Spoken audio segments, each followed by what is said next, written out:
If I tell you every single website from Google to YouTube is built on the same base language, will you believe that? And that base language is HTML. In this video, we will explore what HTML actually is, how it works, and why it is the first skill every web developer learns. Hello my dear friends, my name is Samir. I have started a full course on HTML, and if you're interested in learning HTML, you should follow this playlist. HTML stands for Hypertext Markup Language.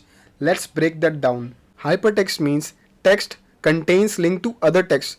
That's how pages connect across the web. For example, if someone shares a YouTube link with you and that link redirects you to the YouTube website, then it's a hypertext. Now let's break down the second half of the HTML, which is markup language.